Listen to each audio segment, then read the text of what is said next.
Hey there. Today I wanted to talk about sleep, our thoughts about sleep, getting to sleep, what to do when you can't fall asleep, right? We know that sleep affects every part of our lives. But what happens when we start to worry about our lack of sleep and how we get in our brain about that? And that's where I really want to talk about today is about those types of things to help you get to sleep faster, to help you stop worrying about your lack of sleep, all those kinds of things. So how many of you have laid awake at night and been thinking like, oh my gosh, I'm going to be so freaking tired tomorrow because I cannot go to sleep, right? And we're like, just go to sleep, just go to sleep. So it's one of those things like, and the more we stress about it, the harder it is to go to sleep. The more we try to force ourselves into this sleep state, usually the worse it becomes. So here's some ideas that may help you so that you can kind of move forward. And this, because it just affects it affects your health, it affects your stress levels, how you go throughout your day, right? So here's first and foremost, right? Just let your mind go. You don't have to force sleep. Let your thoughts come and go. So this is kind of a meditation practice. So this is something I do in meditation. I try to see, oh, there's a thought, there's a thought. And it doesn't always work that way. Sometimes we get hooked on a thought and I think, oh yeah, that's just a thought. And we have to let those things go. It's a continual thing. Okay, so first off, and that doesn't mean that your mind's going to stop thinking, just FYI, but we're just going to kind of let our brains flow instead of trying to stop thoughts. Stopping thoughts just doesn't work. It doesn't happen. When we're like, hey, you should stop doing this, our brain's like, I don't think so. In fact, usually what it tries to do is do more of that thing, right? So the other thing I like to do is if I can't sleep because I have a lot, like a big agenda or like things, to-do lists that keep coming up, get out a notebook. I would say if you're going to take out your phone, just be careful with your phone because of the blue light. And if you're on it too long, it can be a problem. But jot down those things that need to get done because our brain just wants to like, don't fall asleep. We could lose this information and it's really pertinent and important. And so if we lose that information, right, our brain's trying to hold on to it. So write it down in a place where it's safe. So like I said, you can turn on a light if that's available to you. I know it might not, my husband might not be happy with that. So I usually get on my phone and I just write down the things that need to happen, right? I put it in a to-do list. So just closing those loop, externalizing those thoughts, and that like can put your mind at ease because then you'll know like in the morning, it's still going to be there. Your brain can like outsource that, right? The other thing is don't use electronics. So like I said, don't use your phone. So if you're on your phone, be on there for that specific purpose of taking notes, but don't go on there to read, to scroll Facebook, to do any of those things. Don't go watch TV, right? Because that blue light, like it can throw off our brain's natural cycles and start to think like, oh, it's daytime. And like it can screw up our hormones and those kinds of things. So it's definitely a good thing to like put your phone away before bed, maybe a couple hours before bed if you can handle that. That's ideal. Maybe pick up a book and read because some of those lights from like our house and those kinds of things are usually a little bit easier on our brains. Like it starts to show that it's nighttime. In fact, I even suggest like turning down lights in your house. If you can, try to start making it dark, trying to like tell your mind, hey, it's almost time for bed. That can be really helpful. So don't be on electronics for longer than taking a quick note. It doesn't help. The next and last and most important thing that I want to talk about is don't make it a big deal. So even if you know you're going to be tired tomorrow, like it will be okay. It's okay to be tired. Yeah, it sucks. Nobody wants to be tired the next day. But like when we're stressing about our lack of sleep, it causes more stress, increases our cortisol levels, and then we don't sleep, right? It's like I said, it throws off those hormone levels. So just like, yeah, I might be tired tomorrow. I'll deal with it tomorrow. It'll be okay. I also, if you know that you can make time to rest and take care of yourself the next day, that's always on you. And a lot of people will say, I have to work. I have to do all these things. You may need to go to work. You may need to do those things, but it's still on you to make time for those. So I used to work full time at a bank.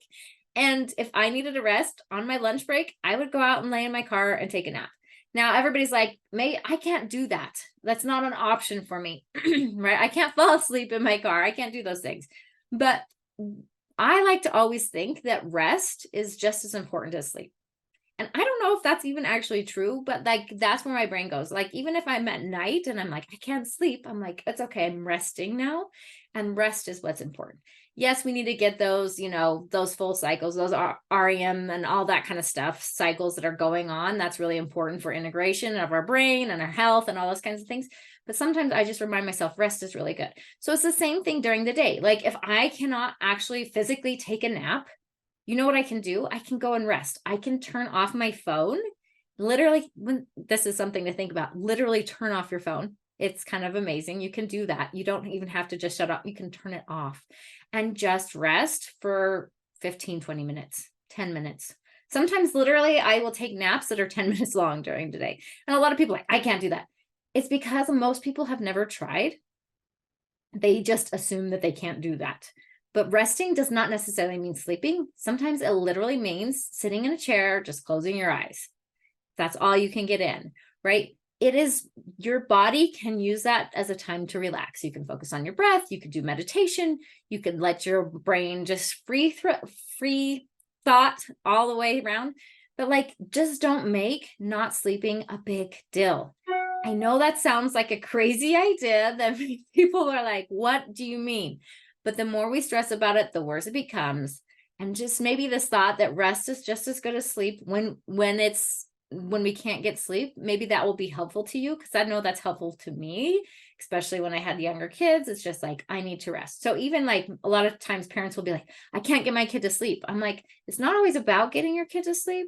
Sometimes it's telling our kids, hey, it's rest time. Like, we need to take a rest. I need rest. Maybe you need rest, right? And even if that is them playing in their room or whatever, well, I sit down and have quiet time, like whatever that is, we need rest. And so just allowing rest to be what, that you can take care of yourself. So that idea of like, even if I don't get sleep tonight, even if my brain is racing all night long, I will take care of it. I can take care of myself. I can rest, right? And just resting through the night, even if that's all it is. And maybe that means getting out of bed and resting on a couch. Maybe I know that I have slept better on the floor at points in my life. So just realizing like, it doesn't have to look like the sleep that you have in mind, where you lay down in bed and get 8 hours of sleep. It doesn't have to look like that. And you might realize that you don't need as much sleep as you thought you did, or some people need more, some people need less. I've realized that like at night, I'm fine on like 7 hours of sleep. Like, that's kind of my normal. And so just realizing like we all have our own rhythms, we all have our own cycles, and finding out what works for you instead of just like putting it off. All these experts told me I need to do this, I need to do that. It's really about finding what works for you. So maybe there's some good thoughts in here for you. Like, there's tons more ideas on like how to get to sleep. But my biggest one for you is to just start like thinking it will be okay. I will know how to take care of myself tomorrow. I will be able to rest and do the things that I need to do, right? And maybe I'll be tired tomorrow and I'll deal with that, and it won't be fun, but it's going to be okay, right? And like, maybe tomorrow I'll get better sleep. All those kinds of thoughts, instead of like sitting there thinking, oh my gosh, I need to go to sleep. Maybe it's just not worth it.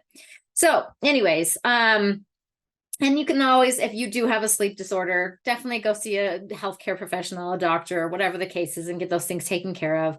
I'm not the end all be all on these kinds of things, but just know that sometimes those sleep medications can cause problems, and they have a lot of side effects, and they don't always work for everybody. So you got to be careful with those as well. Always talk to your doctor about those kinds of things, and they can always help you. They have tons of other resources as well. I know this because my husband does these kind of things, and they have other resources that you can always look into that might be helpful if what I'm offering isn't, or what they are, if they're a sleeping pill isn't your thing. So anyways, just don't let sleepless nights get the best of you. Maybe gain a new process, a new perspective about peace, and about knowing that you are capable of taking care of yourself, even if you're tired, and but I can always help you with this too. If this is something you're interested, I've helped other of my clients with these kinds of things, with health things, as far as their thoughts around them.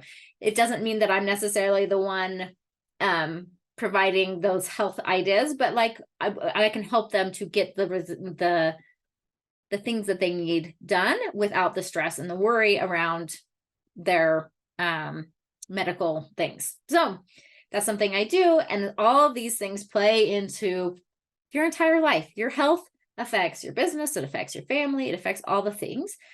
So we need to stop worrying about those, come up with plans, come up with new ideas, new perspectives. And that's definitely something I can help you with. So you can always go to my website, click for a free consult. There's a calendar on there. You can definitely click. Hopefully this helps. Like I said, if you have any questions, any thoughts about it, feel free to reach out to me. There will be a link to my website where you can email me and reach out to me, and you can find me on all my socials. So anyways, hopefully this helps. Rest, take care of yourself. You've got this. Have a great day. I'll talk to you guys all later. Bye.